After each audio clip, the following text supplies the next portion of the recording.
Whether you're a skeptic or a believer, join me, Rob McConnell, as together we'll investigate the world of the paranormal and the science of parapsychology here on the X-Zone Radio TV show on XZBN and the X-Zone TV channel on Simul TV. Since 1990, the X-Zone Radio TV show has been the place where people dare to believe and dare to be heard.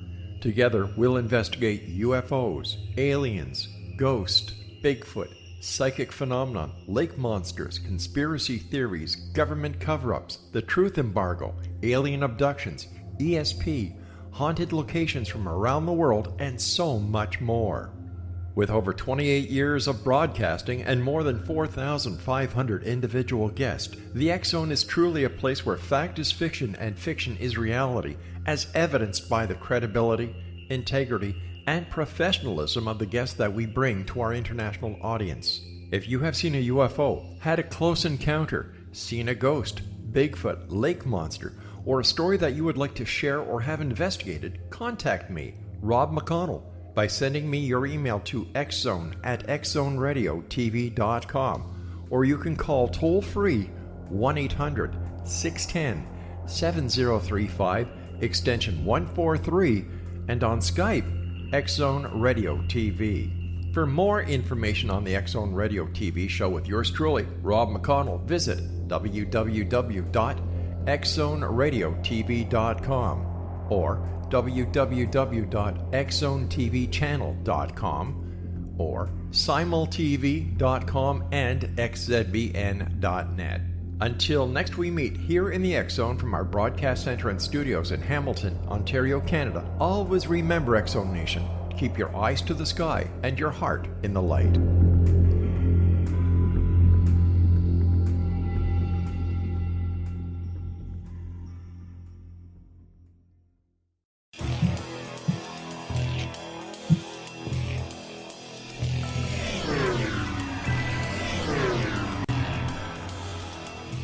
This is A Different Perspective with Kevin Randle.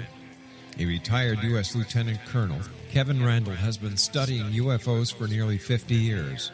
Kevin has investigated some of the most famous UFO cases in the world and has been consulted for dozens of documentaries about UFOs. Considered one of the leading experts into the Roswell UFO crash of 1947, Kevin has written more than 25 books about UFOs, including the recently published Roswell in the 21st Century. Now, here's the host of A Different Perspective, Kevin Randle.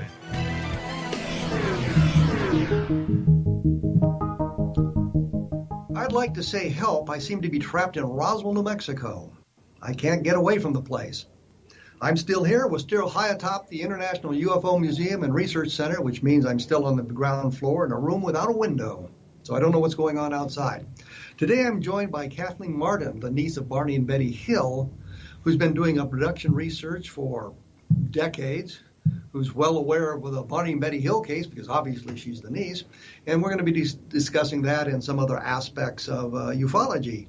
So, Kathleen Marden, welcome to A Different Perspective. Well, thank you. It's great to be with you today. And it's nice to have you in the same room with me as opposed to chatting on the phone or that sort of thing. Can you give us a little bit of your background so we know exactly who you are? Okay. Well, you mentioned that I'm the niece of Betty and Barney Hill. My mother was Betty's sister. I grew up in Kingston, New Hampshire, small town in New Hampshire, went to the University of New Hampshire and studied social work with a focus on psychiatric social work. Then moved with my first husband to Cincinnati, Ohio, where he was earning his doctorate in the philosophy of psychiatry. And I needed to get a job right away to support us. The first job I could get was a teaching position in the inner city. And so I began graduate work in education then, eventually moved, got divorced, remarried, raised 5 sons, 2 biological children. And, I started doing research in this field after being an educator and education services coordinator for many years. And that was about 30 years ago. What prompted you to get into the UFO research? Was it the Barney and Betty Hill case specifically, or was it something else that drew you in? Well, there were many things that drew me in, but I wanted to separate fact from fiction in the Hill case because in the 1980s, there were a lot of television programs and articles written in mainstream newspapers that really didn't have the ring of truth for me, from my memory of what had occurred. I wanted to do the research. I wanted to become a UFO investigator so that I could investigate the case. I knew all about doing archival research from my education. And we even retraced the entire route that Betty and Barney took in that time frame on those back roads, because now there are super highways. I wanted to find out if my husband and I, who were 25 or about 20 years older than Betty and Barney at the time that they took that route, if we would end up hallucinating too, as one of the debunkers said that Betty and Barney must have been. We weren't hallucinating. Well, let me ask you two questions. One probably politically incorrect. For the people who don't know, Barney and Betty Hill were a mixed-race couple. Yes. In the 1960s. That's true. Which is, I cannot imagine the problems they might have faced simply because of that. And they didn't want publicity. They asked for confidentiality.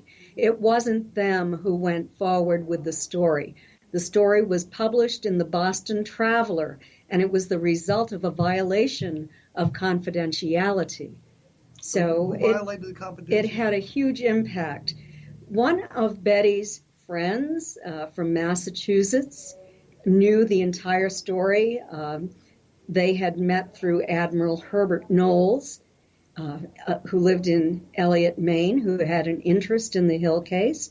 And this woman knew everything that had happened and what Betty and Barney stated under separate hypnosis sessions with Dr. Benjamin Simon, where... So she told the newspaper. She told the man from the newspaper, and he, in fact, contacted Betty and Barney. He wanted to interview them. And they said, absolutely not. This is confidential. We'll lose our jobs. We'll lose our standing in the community. Was the reporter skeptical of the sighting? Was he kind to them? Was he nasty to them? What was his attitude toward the story? His attitude seemed to be pretty neutral. It was as if, he were just writing this. He published 5 articles. Separate articles, 5 days in October of 1965. Well, let's back up a minute because we talk about the Barney and Betty Hill, and of course I know the case, and I assume a lot of people know about the case, but maybe there's somebody out there that's not really familiar with it. So give us kind of the Cliff Notes version of the sighting and what happened. Sure. Well, Betty and Barney were on vacation to Niagara Falls and then up through Canada. They stopped in Montreal. This was over a period of a couple of days, and 3 days, I believe. And they were traveling to their home in Portsmouth, New Hampshire on the seacoast at night. And at about 11 o'clock that night, they had their first sighting of a new light in the sky. Betty...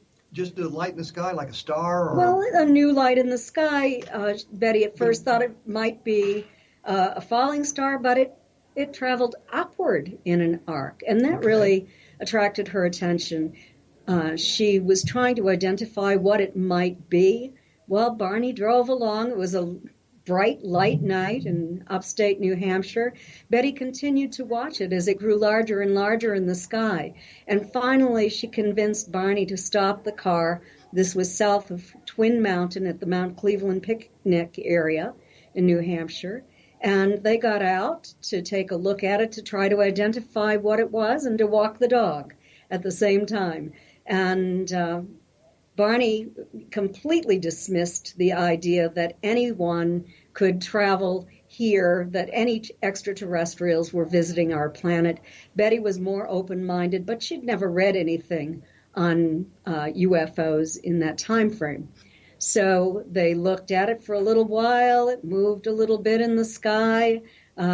It bounced back and came very close, not a close encounter, but much closer than it was. They got back into the car and started driving south because Barney wanted to be home by 2 o'clock in the morning. And so as they drove through Franconia Notch, the craft moved ahead of them, and they could see it travel over the top of Cannon Mountain, then by a landmark in New Hampshire, the Old Man of the Mountain. At that point, it was about 1.5 times the length of the old man's profile, which was 42 feet from forehead to chin line. So a very large craft. It appeared to be lighted on one side and it appeared to be rotating. They looked at it, they got back into the car and headed south again. This object continued to travel in an erratic pattern. It wasn't like a traditional kind of conventional aircraft. They then exited Franconia Notch and went into the tourist area known as Lincoln, New Hampshire, past a landmark called Indian Head. And all of a sudden, this craft surged forward and stopped over their vehicle. Barney slammed on the brakes and was actually in the middle of the road so that he wouldn't be directly underneath the craft. It descended to within about 100 feet of their car. That was the estimated distance. Barney stepped out of the car with his binoculars to take a closer look at it. Betty was watching it. In the Air Force Project Blue Book report, they reported at this point it was as large as a dinner plate at arm's length, meaning it was very large, yes. Filled up the field of the windshield.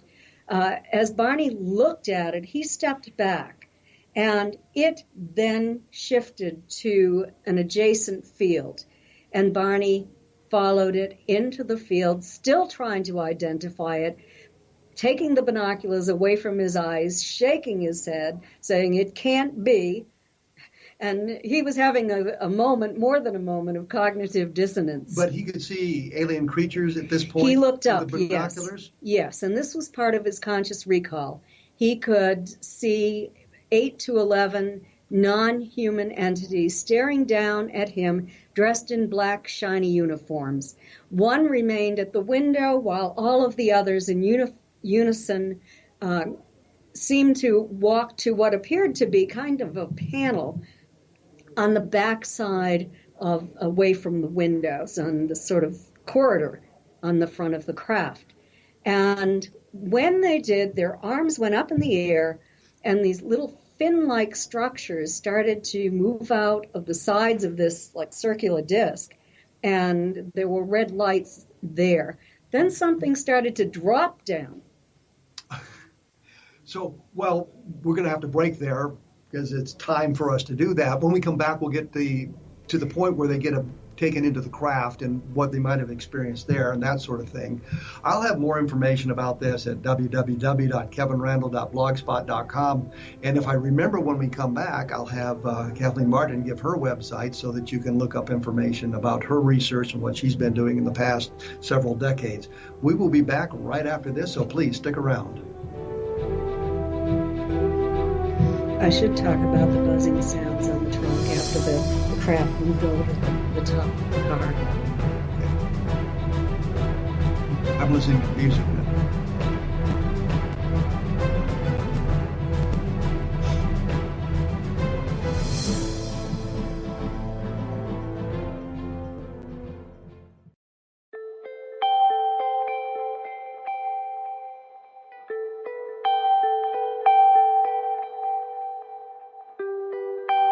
It's hard to listen to the news without realizing we're living in volatile, unprecedented times. Yet never has there been such an opportunity to transform the human condition. As old structures fail, where can we find the guidance to co-create a better way? Find Your Path Home is an ever-evolving, leading-edge information, education, and healing resource center designed to support and guide you on your path to unity and enlightenment.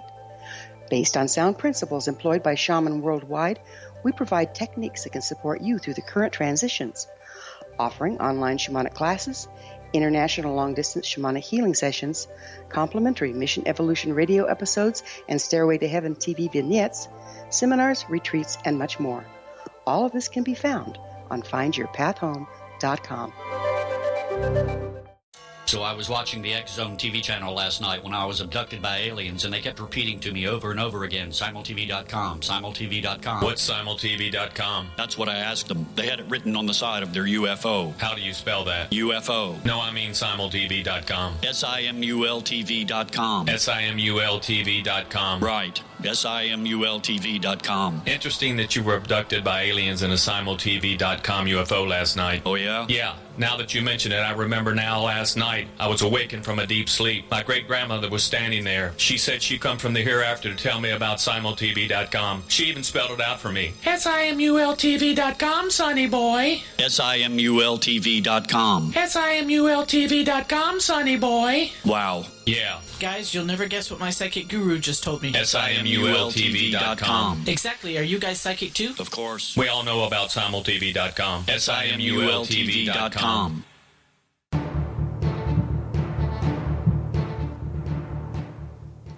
I am still in Roswell, New Mexico, as I told you, and I'm still with Kathleen Marden. We were talking about the Barney and Betty Hill abduction, and we're about to the point where they're taken aboard the craft. So I'm going to turn it back over to Kathleen and let her ramble on, as they say. Tell us what transpired next. Okay. Barney had the impression that they had a plan for him and that he was going to be captured, quote, like a bug in a net, close quote. He pulled the binoculars away from his eyes so strenuously that he broke the leather strap. Went running back to the car, screaming to Betty in a hysterical condition that they had to get out of there or they were going to be captured. He went speeding down the highway, and they heard a series of code-like buzzing sounds striking the trunk of the vehicle.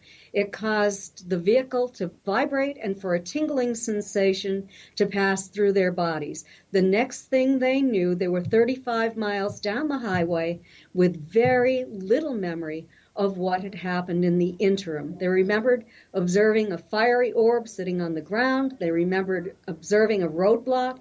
They didn't know where or when that happened.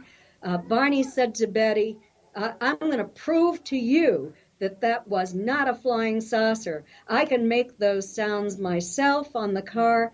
He stopped the car. He drove from side to side. He could not make those sounds. They drove on toward their home on the seacoast, looking for a police officer to report this to. They didn't see one along the way. They arrived at about 5 o'clock in the morning. So they're way late, and now Yes. we have what's known as missing time. Yes, absolutely. There was also physical evidence that something happened to them. Betty's best dress was in fine shape when she put it on the previous morning. It now had a tear from waist to hemline on the lining. The hem was torn down on one side. There was a tear in the thick zipper fabric at the top of her dress, and the stitching was torn out along the top of the zipper. So they're very confused about what's happened. They have no idea how they got where they are. There's damage to the clothing. Eventually they find markings on the car as well. Yes. What inspired them to contact people about the UFO sighting? And I mean, she went to NICAP, I believe. Didn't she mention to NICAP at some point, write a letter to Don Kehoe? She did write a letter to Donald Kehoe on September 26, 1961, shortly after the incident. Yeah, just a couple of days later. Yes, and that contains the evidence that Barney did indeed see figures on that craft dressed in black, shiny uniforms who frightened him greatly. She also talked about the stair-step pattern of the flight of the craft. And so... And did she suggest hypnosis in the text of the letter? No, I don't think so. I don't think she mentioned hypnosis. Maybe she did, and I'm just not remembering that. It's been a while since I read it. Controversy is that I think Fuller in his book had quoted parts of the letter, but there was a quote that he'd left out. I think Mark Rodiker at the Center for UFO Studies had discovered it, that she had suggested maybe hypnosis would help them. Okay, well, I can tell you that my father, 2 days after this happened, suggested hypnosis to them, and then later, in November of 1961, Robert Homan and C.D. Jackson, again, recommended hypnosis. And Betty and Barney actually did go to a psychiatrist at Baldpate in Massachusetts, and they wanted hypnosis. And he said, I don't want to do hypnosis now. Over time, you'll remember more. And they did remember more. And they continued to go to upstate New Hampshire to look for that area where they saw the fiery orb sitting on the ground, to try to identify that location. Finally, Barney ended up having post-traumatic stress disorder, what we call that now, and he was referred to Dr. Benjamin Simon, who was a neuropsychiatrist, set up the neuropsychiatric unit at the Mason General Hospital on Long Island to treat veterans who were returning from the war during World War II, and he very successfully treated them for shell shock and conversion hysteria. So under the hypnotic regression then, they began to remember more about what had happened to them. Yes. So let's get to the meat of the story here. They're taken from their car. Betty remembers going up some steps or something like a ramp. A ramp. It was a ramp. And in her dream, it was steps. In hypnosis, it was a ramp. Okay, so she's had dreams about this prior to the hypnotic regressions then? She had 5 dreams just before she woke up in the morning. And part of the work I did was a comparative analysis of their statements and also compared their statements to what she had written about her dreams. Well, let's get into the craft. They get into the craft. What happens to them when they're on board the craft? Are they separated? They're separated. They're taken to 2 separate examining rooms. These entities, the one that they called the examiner, was very interested in their joints, in their nervous system, examined their hands and feet very carefully, looked into their eyes, their mouths, etc., very interested in their spinal column. And for Betty, they removed her dress, probably breaking the zipper along the way, and inserted a needle into her navel that caused a great deal of pain. And the one that she called the leader took that pain away. Did she undergo a gynecological examination? No, she did not. So it was just the needle into the abdomen? Into the abdomen, yes. If she did, she never told anybody. It would be too embarrassing. Well, yeah, you know? that's true. And, well, maybe not in today's environment, but certainly in that time frame. Yes. And for Barney, he underwent the same kind of physical examination that Betty underwent. They were very interested in his hands and his feet and his skeletal system and his nervous system. And they also took a sperm sample from him. Okay. And I suppose they did it with a needle into the abdomen or into the... No, they placed a cup-like device over his penis. Oh, okay. Well, that's intriguing, I suppose. How long did these examinations last? Do we have a time frame there, how long they might have been on the craft? Well, they had about 2 hours missing time. So, you have to account for the time where the car was stopped and they were taken out and then the car was returned. So probably, I would say maybe an hour to an hour and a half on the craft. Well, let's get to the star map. Mm-hmm. Betty Hill said that she asked the leader where they came from. Yes. She said, "Where's your home port?" I know you're not from around here. He produced a map. Yes, he did. Was it a 3-dimensional map? Yes, it was a 3-dimensional So it was in 3D, map. and she's now having to convert it to 2 dimensions. Yes. And what transpired? What kind of conversation transpired at that point?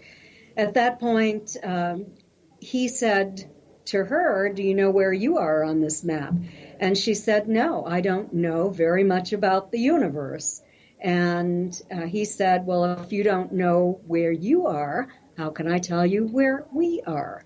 And so that was sort of the end of it. Well, it seems to me if the leader knew where he was at that point, meaning where we are, He certainly could have oriented her to the map had he wanted to do so. I do believe that he could have, but he didn't want to, apparently. So the map, the first time she recalled it was in a dream? Yes, it was in a dream. That I've always had questions about that map because she had a dream about the map, and then under hypnosis she recalled the map again. So that was something when I wrote Captured, the Betty and Barney Hill UFO experience, I didn't want to discuss. And so I thought that I should be fair to Betty and Barney and ask Stanton Friedman to write those chapters about the map, about the star map and in the investigation of the star map. And so he did. He was involved in the star map because it had been investigated by Marjorie Fish, who was a brilliant woman from Ohio. She had actually constructed 23 separate models of that star map. And the three-dimensional models. Models using monofilament line and beads of different sizes and colors. She had to go to Ohio State University, and she had to go to the astronomy department and copy from the manuals the distance data.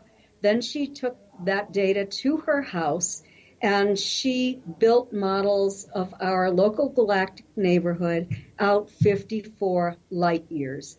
In 1971, she still didn't have a match, but a new catalog came out, and it had different distance data on a couple of the stars, and then 3 stars were now on the map that hadn't been there previously, and she had a reasonably close match.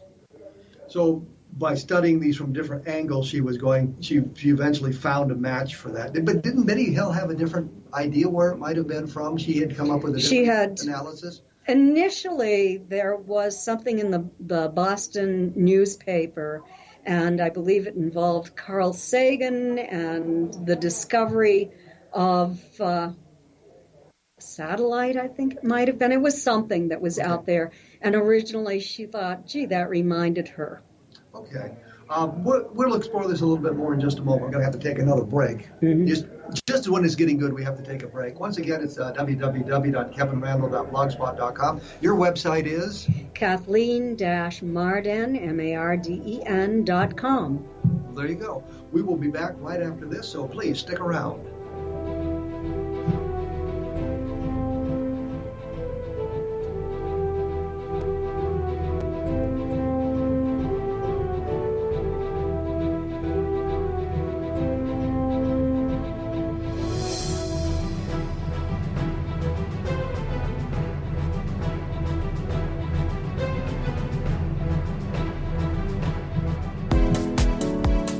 How would your life change if you could develop the business and personal skills that you need in order to make more money? Do you want to learn how to achieve your big life goals faster? Then go to findhiddenmoney.com and get the Goal for It online course. The course teaches you how you can set and achieve your biggest goals while completely overcoming the roadblocks to your goals so that you can realize your dreams and imagine more success. Go to findhiddenmoney.com. Memorable dynamic presentations are a not-so-secret weapon in the business world. Do you have a powerful message that must be shared, but you haven't found a way to deliver that message? Do you want to be known as a top public speaker who gets amazing results? Are you ready to create and deliver your powerful message? Thomas Hides can help you create and deliver your speech to get the results you desire. Visit iconquality.com. Did you expect your business to flourish, but instead it plateaued or didn't get off the ground yet? Would you like to achieve massive goals and discover new sources of income within your business?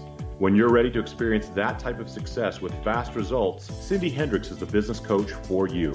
Her work with entrepreneurs and business owners has been life-changing. To get you and your business where you want to be, go to imaginemoresuccess.com. Has the fear of public speaking stalled your business or personal life? What would you give to develop and maintain supreme confidence? Have an invaluable private program to always perform at your best. Imagine how you would feel. You can have all that and so much more today with Thomas Hyde's life-changing course called Number One Fear Unleashed. Visit numberonefear.com and be liberated from your fear of public speaking. I am joined by Kathleen Marden. We are here in Roswell, New Mexico. We're talking about the Barney and Betty Hill abduction. And when we broke for the commercial breaks, we were talking about the star map and Marjorie Fish's Herculean effort to identify the part of the galaxy that the aliens came from. But didn't she make a number of assumptions about the map? She didn't include red dwarfs on it, for example. Yes, she was looking for Earth-like or stars that could have Earth-like planets. But can't there be Earth-like planets around red dwarfs? Well, that's not my specialty. Okay. I'm the social scientist here. I'm not an astronomer. Well, I have said recently a number of times on my blog that I think the star map is an interesting piece of evidence, and that we found something that fit in with that. But the updated catalogs we have now, star catalogs and such, suggest that some of the stars are further away than Marjorie Fish knew, or that we're closer. They're not oriented quite in the same places anymore. So I've advocated that we update the star map. Yes. Somebody updates the star map. Has that been done? And somebody has done that, a young astrophysicist, and the work is on YouTube. You can go to my website for the link. You'll find it there. And your website is? And it is Kathleen-Marden, MARDEN.com. Okay. And what... Did it verify what Marjorie Fish had found, or did it lead us in a little bit of a different direction? It did pretty much verify what Marjorie Fish had found, that Betty's map was still about 95% accurate, I believe. Are you aware of the movie Alien? No. Okay, in the movie Alien, they're trying to find these. They're coming back to Earth. The humans are coming back to Earth on some kind of exploration or mining operation. And the problem is that they're falling out of warp space or whatever, and they're looking for the system. They're trying to contact the outpost on Pluto or whatever so they can enter their system. And they identified the system as Zeta Reticuli. Mm-hmm. Oh, very interesting. I do not know if the writers of the movie or the director of the movie knew about the Barney and Betty Hill case. I bet they did. The Zeta Reticuli, but I thought it was interesting that they found themselves at Zeta Reticuli and came up with a name. Yes, because those were the two stars that Marjorie had identified as being in the foreground. Zeta 1, Zeta 2 Reticuli being a double star system. Yes. And the updated version suggests it's the same pair of stars. Yes. Okay. What I wanted to ask you is, of course, the program Project Blue Book on the History Channel. Project Blue Book on the History Channel did a segment that kind of related to the Barney and Betty Hill case. What was your reaction to that? Well, at first I was excited about seeing this. They informed me that it was going to be on. I offered to give them any evidence they needed so that they could be completely accurate, because I thought that was a pretty exciting story by itself. But what I saw on Project Blue Book was unidentifiable as even being the Hill case. I was extremely disappointed. They at least had a mixed race couple. No, they didn't. Oh, they didn't? No, my Aunt Betty was black. I didn't know. And I was saying, look at me. Do I look like I have two black aunt and uncle? I'm blonde. So they didn't consult you at all about this? No, they only informed me they were doing it. They said they were all set. They didn't need any information or documentation from me. There was an Air Force Project Blue Book, the regular Project Blue Book. They did take a report about the Hill sighting, but did it have anything to do with the abduction? They didn't know about the abduction at that time. The Project Blue Book record report is fairly extensive, and it says almost everything that Betty and Barney stated in their conscious recall of the event. Did the Air Force ever try to contact them after Fuller's book came out or the articles appeared in the Boston newspapers?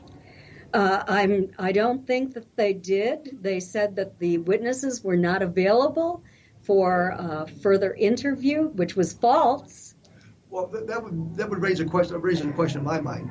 The Air Force would have contacted Barney and Betty Hill and asked them to participate in an interview. You're saying they didn't refuse to that sort of thing. It just right. Did the Air Force even contact them? Well, Betty and Barney gave the initial interviews. In the initial interviews, the Pease Air Force Base stated that they had an unusual sighting on radar the night before. I later discovered through my research that the North Concord, Vermont radar station also had picked up a very large object traveling in an erratic pattern against the wind earlier that evening. And it's all in my book, Captured, the Betty and Barney Hill UFO Experience with Stanton Friedman. Very, very interesting that the Air Force actually did look into this. Later on, there were 2 Air Force officers at Maxwell Air Force Base who wrote a paper asking if Project Blue Book should be reopened. Well, Maxwell Air Force Base, of course, is in Alabama. Mm-hmm. And these officers in, I think there was a Air Force school down there. Yes, there was. So they were doing a paper for their assignment, and they thought the Air Force should reopen Project Blue Book? Possibly, and they took a look at the Hill case.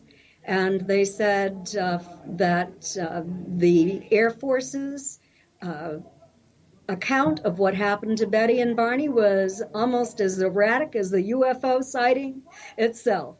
And they said that there were actual bona fide radar sightings, radar tracking, and that it should have been given more attention by the Air Force. The Air Force had a dismissive attitude, which they should not have had, and they did indeed believe that a new look should be taken at that case, because it was a violation of the Air Force rules that they had, that Edward Ruppelt had written way back in 1952, that any radar tracking should be further investigated. Well, there's a couple of discrepancies I found in Fuller's book, in the descriptions. One is, and the skeptics have made a big deal about Barney Hill being influenced by a Outer Limits program called the Bolero Shield, which I'm sure you're aware of. Yes, I've looked into that. I also found a Twilight Zone episode called Hocus Pocus and Frisbee, where he's abducted by alien creatures. Andy Devine was the abductee in that case. Why I bring this up is at one point Betty said to Barney, I think, have you been watching the Twilight Zone again? Mm-hmm. And that would suggest a possibility. Well, not have you been watching it again. Been watching because Twilight they Zone. hadn't watched it. Barney worked nights. Mm-hmm. He wasn't even home to watch it, and that wasn't the kind of show that they watched anyway. They were very politically involved and went to political meetings at night, had a lot of company at night. I ended up asking Betty, after Barney died, if in fact they did have an interest in science fiction, if they had watched these shows, and Betty said flat out no. But she did mention she obviously knew what the program was about. There was a lot of talk about what was it called, the show? Twilight Zone? The Twilight Zone, yes. So she mentioned that to him. The other thing that I noticed is in the Fuller book, she described the aliens as having big, huge noses like Jimmy Durante. That was part of her dream. That was part of her dream? Yes. So under hypnosis, the descriptions of the aliens came out different? Yes, it did. Isn't that a bit problematic, though? I don't think it's problematic because I think that dreams include fantasy material. I've never believed that Betty's account of what happened on the craft was exactly the same as in her dreams.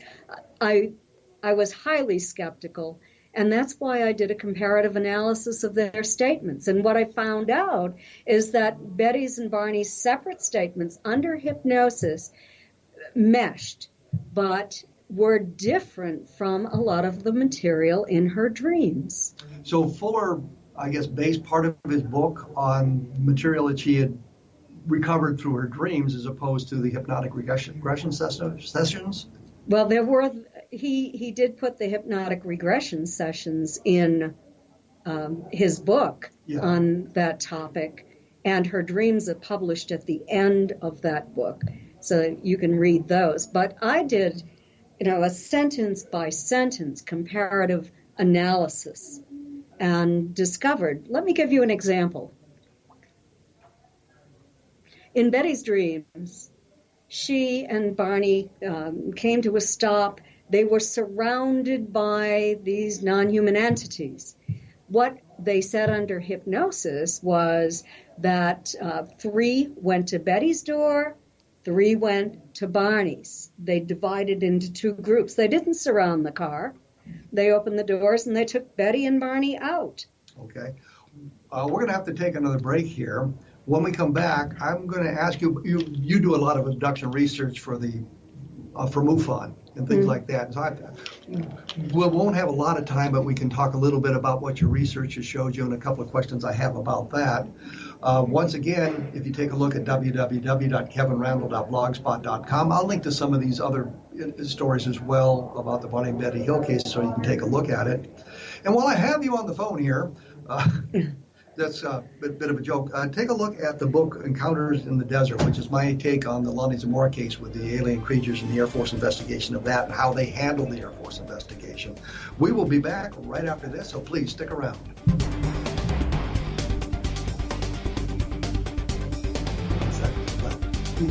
I'm not getting too far off track.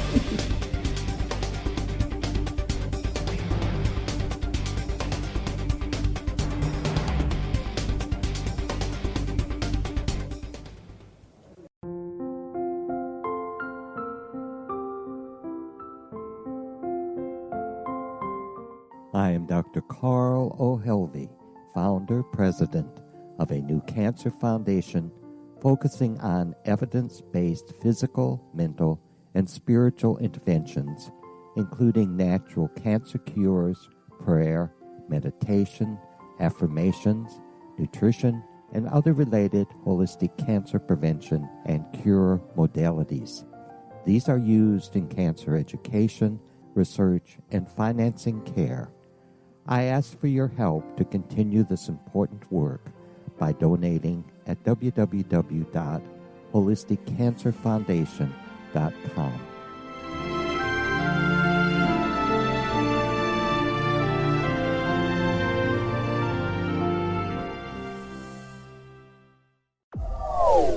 They are here, and they've been here for thousands of years, making their presence known in the shadows. They might be seen by a lonely motorist on a deserted road late at night, or by a frightened and confused husband in the bedroom he is sharing with his wife. But who are they? What do they want? Why are they here? Perhaps most concerning, has the government been aware of their presence all along? The new book by Ellie Marzulli, UFO Disclosure, the 70-year cover-up exposed, delves into the world of UFOs. Can full disclosure be soon? Order now and receive a free hour and 37-minute DVD on the UFO phenomenon. UFOs are real. Get both the book and the DVD, a $40 value, for only $19.99. To order your book and DVD today, go to lamarzulli.net. That's LAMARZULLI.net.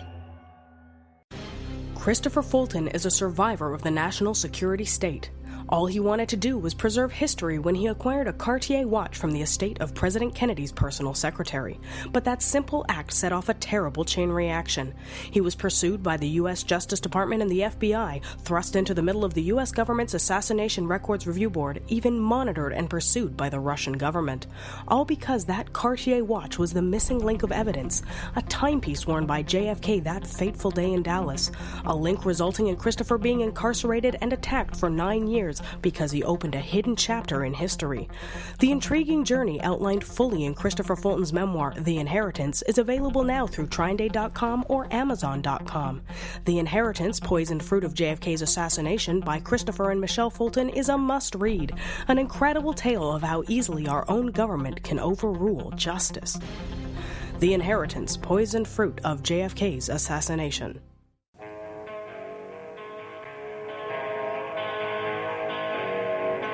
I am joined by Kathleen Marden. We're talking alien abductions. I know she's the MUFON Director of Abduction Research. Yes, experiencer research is what we call it now. Okay.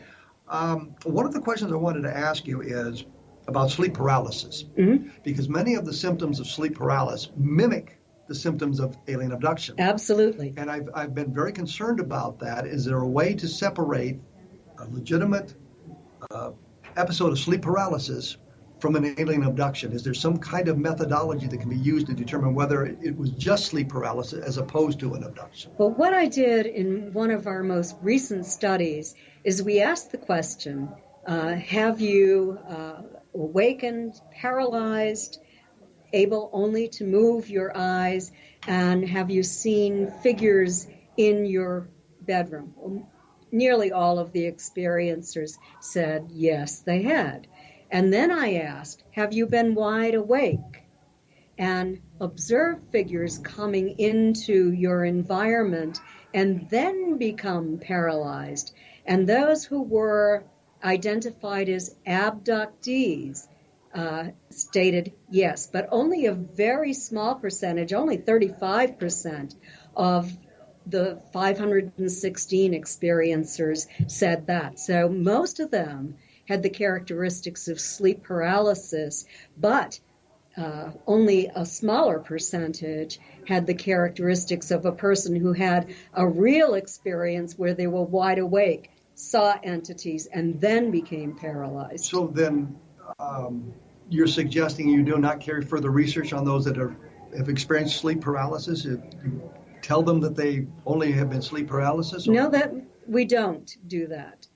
Well, how do you handle my that? team, my team attempts to help everyone who contacts us. We're more of a support team, yet we do have investigators on our team as well. It depends upon what the person is looking for when they contact us. If they need help, if they need understanding, then the specialists on my team will help them in any way they need to be helped. But doesn't that kind of complicate the research, because it's really difficult to be a good researcher and a good therapist at the same time? They often conflict. Well, we weren't doing research. Our research arm is different from that. Okay. I work on the research end of it. That is what I enjoy doing most. But we do have individuals on our team who are specialists in supporting experiencers. We also have others who are highly skilled investigators. But I guess the question is, if somebody comes to you as an experiencer, I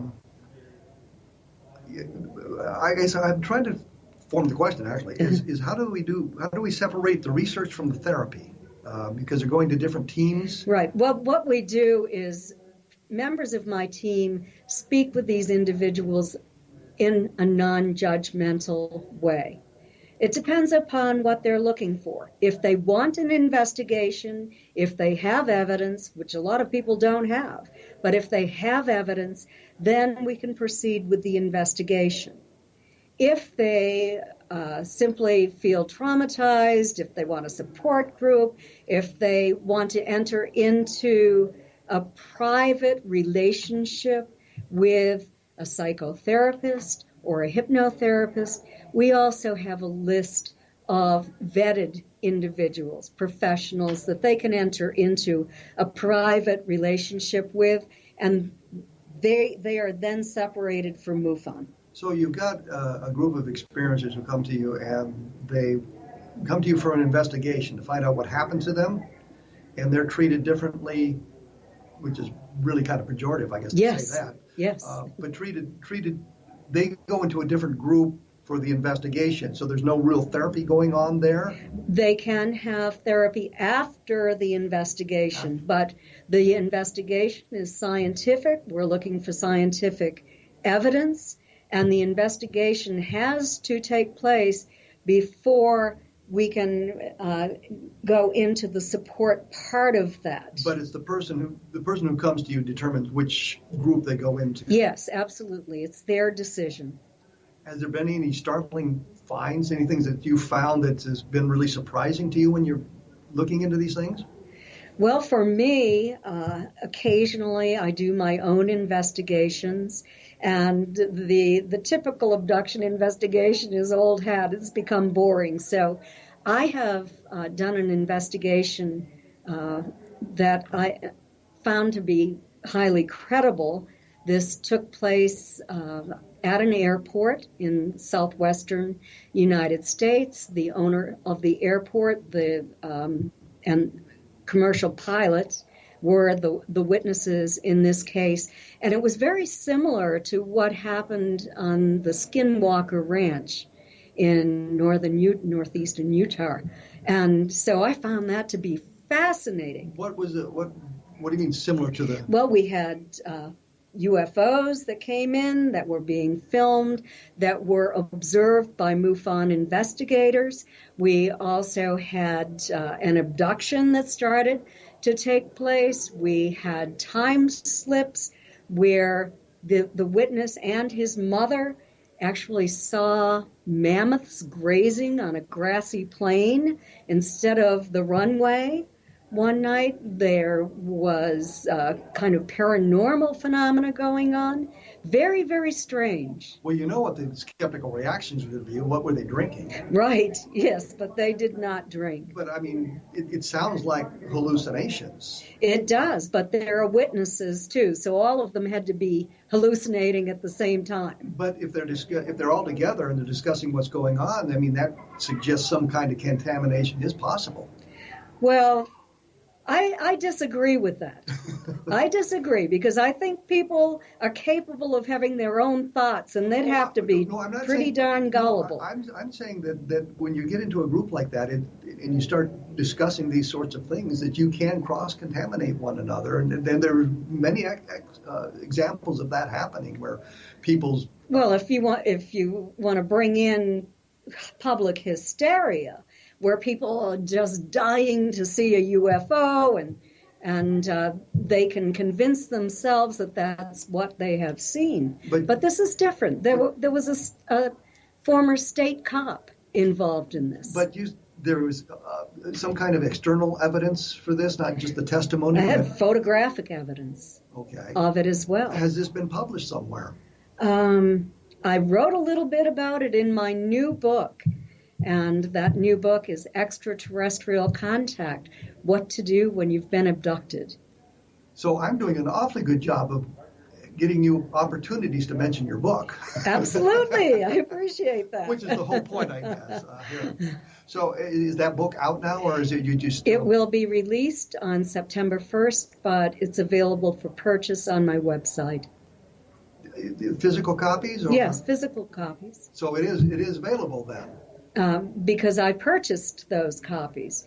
It will be officially released September 1st.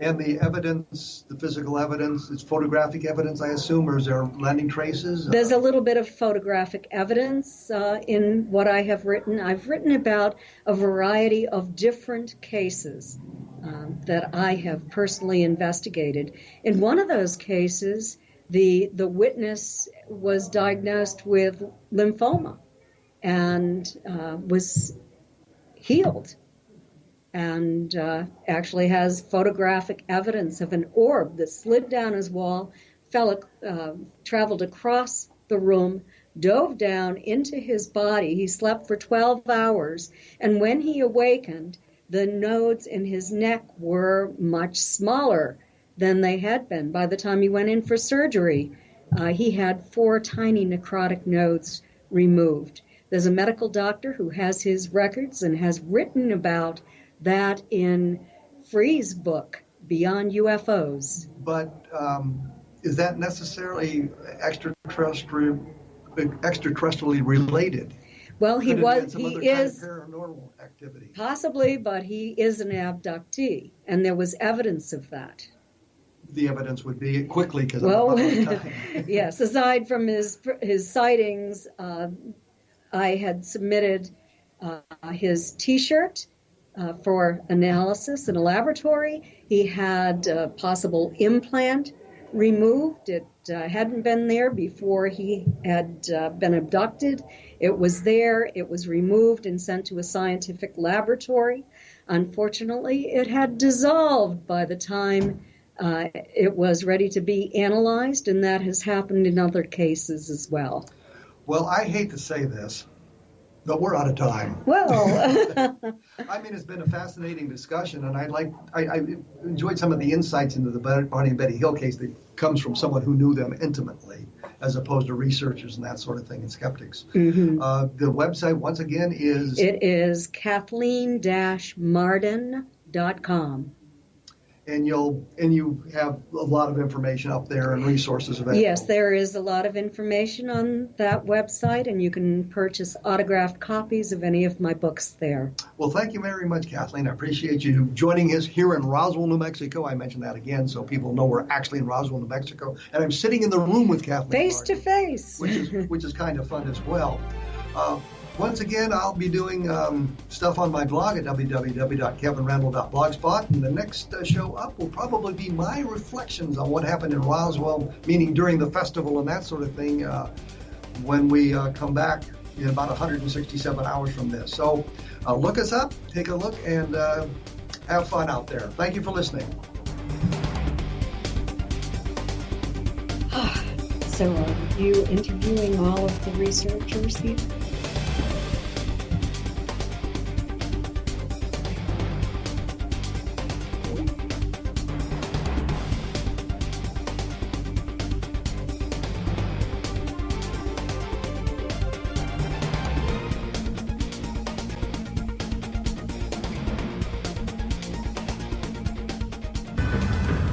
If you are looking for a safe, zero-calorie, natural option to the harmful artificial sweeteners on the market today, Just Like Sugar is what you're looking for. Just Like Sugar is a wonderful natural alternative for those health-conscious people who choose a calorie-restricted diet with a great, pure, sweet flavor that tastes just like sugar. Just Like Sugar is a great natural option for people suffering from diabetes and may be useful in restricted diet programs where standard sugars are not allowed and does not cause a laxative effect of some other sweeteners. Just Like Sugar comprises a perfect blend of chicory root fiber, natural calcium, natural vitamin C, and Just Like Sugar's sweetness comes from the natural flavors from the peel of the orange. Just Like Sugar is a natural alternative to harmful artificial sweeteners and will change the way that you believe all natural sweetener products taste. Just Like Sugar is available at your local Whole Foods markets, Wild Oats markets, Henry's, Sun Harvest, and many other fine natural food stores in the U.S., Canada, and worldwide. They are here, and they've been here for thousands of years, making their presence known in the shadows. They might be seen by a lonely motorist on a deserted road late at night, or by a frightened and confused husband in the bedroom he is sharing with his wife. But who are they? What do they want? Why are they here? Perhaps most concerning, has the government been aware of their presence all along? The new book by Ellie Marzulli, UFO Disclosure, the 70-year cover-up exposed, delves into the world of UFOs. Can full disclosure be soon? Order now to receive a free hour and 37-minute DVD on the UFO phenomenon. UFOs are real. Get both the book and the DVD, a $40 value, for only $19.99. To order your book and DVD today, go to lamarzulli.net. That's LAMARZULLI.net. You have heard of the X Zone? Now watch it on Simul TV, plus 500 video games, live TV channels, free video on demand, worldwide, and more. Does this sound like tomorrow's television? Well, it is, but you can have it today, right now. It is Simul TV. Simul TV offers what the others only wish they could provide. 15 exclusive channels like X Zone, sci-fi, and horror. We are worldwide. No other provider offers that. 500 built-in video games, No need to have an extra expensive system. We have them included. Free video on demand, live streaming events from around the world, interactive online network, and much more. Tomorrow's TV today. Simul TV. Sound too good to be true? Well, it's not. You can have Simul TV today. Sign up at simultv.com. Do it today.